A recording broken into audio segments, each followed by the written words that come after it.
Jim Cramer's new acronym could change how you see big tech forever.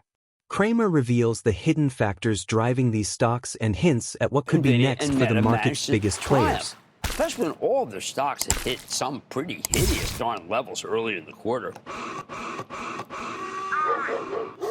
What were their secrets? Well, why don't we start with Microsoft? Here's the story you used to be able to set your clock on. It revolved around business software and Azure. That's the cloud computing business.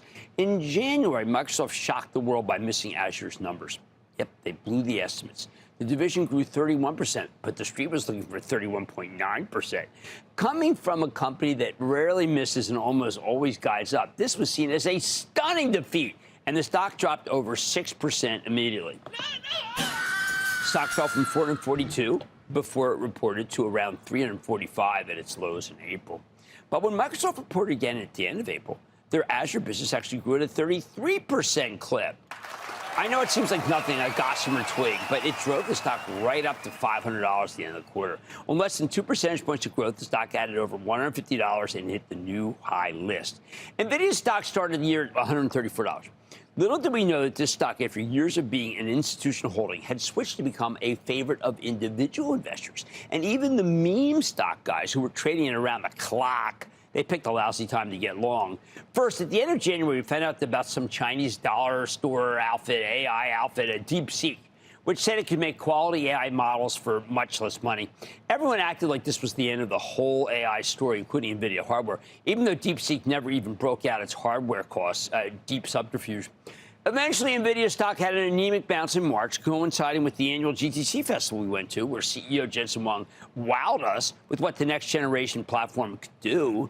But then at the beginning of April, the stock collapsed on word that the president didn't want Nvidia to sell any of its AI chips to the Chinese, even the outdated ones. That eventually caused Nvidia to take a $4.5 billion write-off, as they lost access to a market Jensen said could be worth as much as $50 billion. When that happened, the memesters left the building.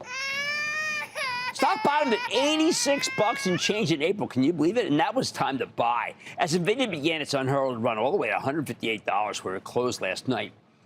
The amazing thing?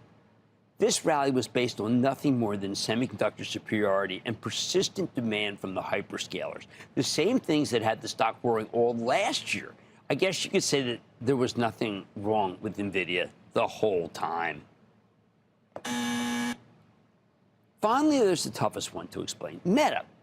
This stock started the year at $630 and then got caught up in the rise and fall of everything growth, sinking from $740 in February down to $480 in April.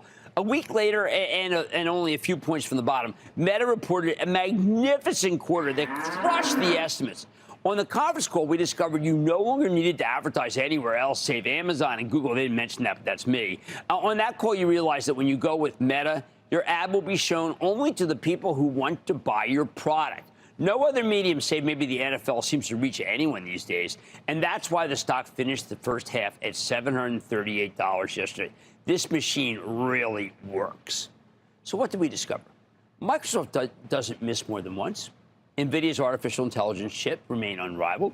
And Meta's a ridiculously cheap stock that should never have traded down to $480. Microsoft, Nvidia, Meta. M&M's. Melt in your mouth, not your hands. Okay.